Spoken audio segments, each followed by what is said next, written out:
First of all, the chair for today's session, Dr. Gautam Das. Dr. Gautam Das does not need much of an introduction. He's been a veteran in the global life sciences industry. As most of you would be knowing, Gautam Das is currently engaged with a number of organizations as a mentor and strategic consultant. He was one of the main pillars of Biocon and is one of those people who had started the entire life sciences outsourcing story for India. Currently, he's been engaged as an India consultant for Medicine for Malaria Venture, Geneva, a not-for-profit organization.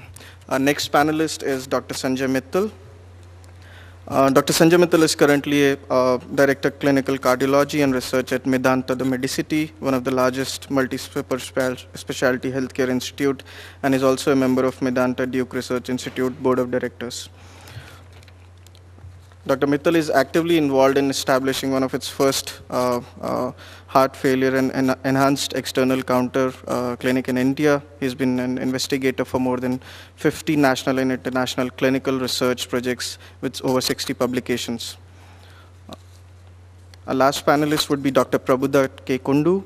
He's an executive director with Primas Biotech. Prabhuda specializes primarily in protein expressions and scale-up of biomolecules and MABs. He's over 16 years of experience with various companies and positions, and in most recent role, he's an entrepreneur and has co-founded a company called Primas Biotech about 6 years back. Before we start the panel discussion, I would like to call upon Mr. Karun Rishi. Most of you would be knowing Mr. Karun Rishi is the president of USA India Chamber of Commerce, and he's been has been one of the most active voice for Indian companies at US. Done a lot of work at US level and getting companies to India. So I would like to call upon him and to make an opening remarks before we start the panel discussion.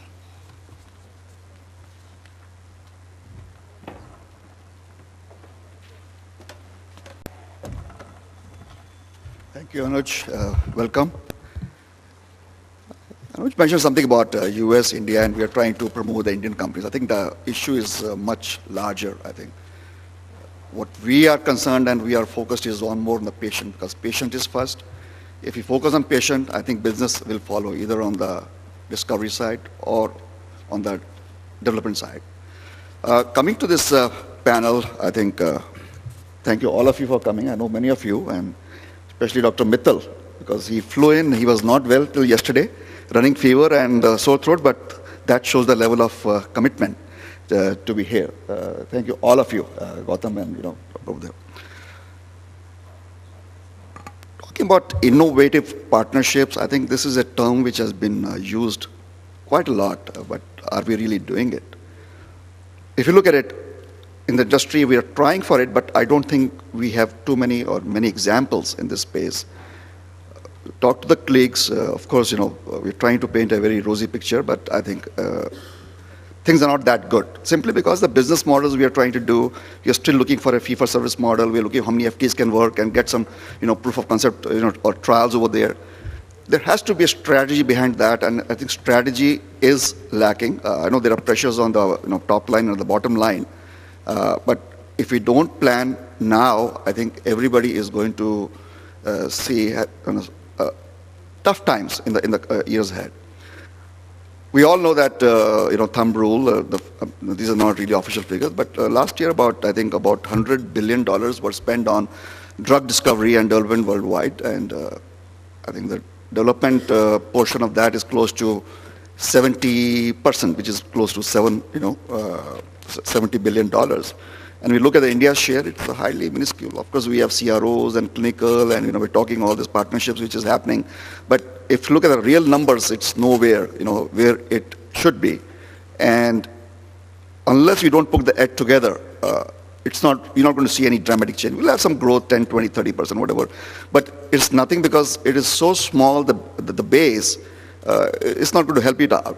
So when we look at the models, what's happening on this, innovative partnerships, I think one thing which has come to, we've been engaged and involved is a very pragmatic approach taken by Medanta, because there are a couple of examples, but this is something which has, when they tied up with Duke, and Duke chose them for the DCRI, the Duke Clinical Research Institute, this is the way forward. Whether you're Apollo or Fortis or the local Manipal, you need that kind of a strong partner which could help you in the processes, in the data which we get over there, and also bring you. So I think these are the kind of collaborations which are very critical if you want to make a strong base.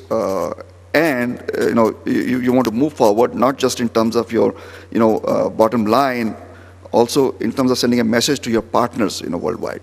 So you have a lot of all three of Gautam and the very senior people. They have done business in the past.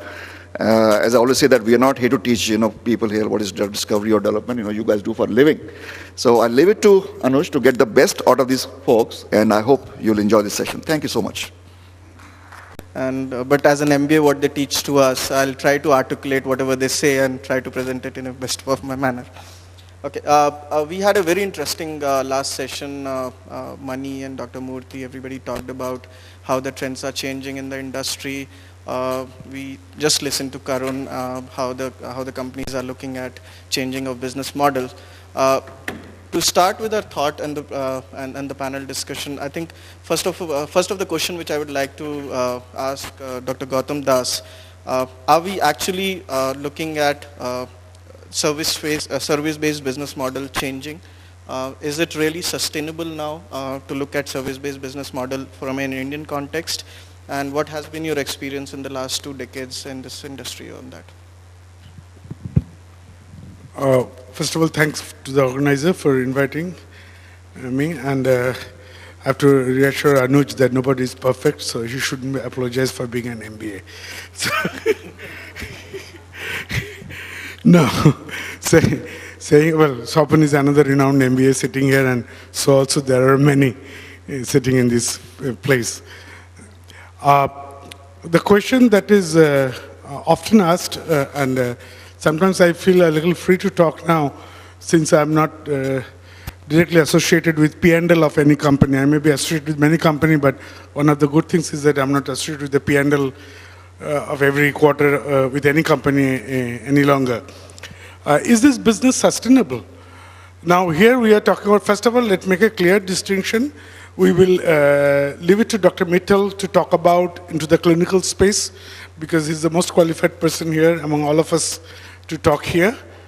And I myself will restrict into the preclinical CRO business, which is mostly like a continuation from the very illuminating last session. Is this business sustainable? Absolutely, without any hesitation, the answer is yes. If not, then you would not have seen all these companies which are not only just Syngene, but all the companies that this morning we saw, they're all more or less 10 years old. Maybe Origin slightly less, but Murthy may correct me, or maybe even, but they're there.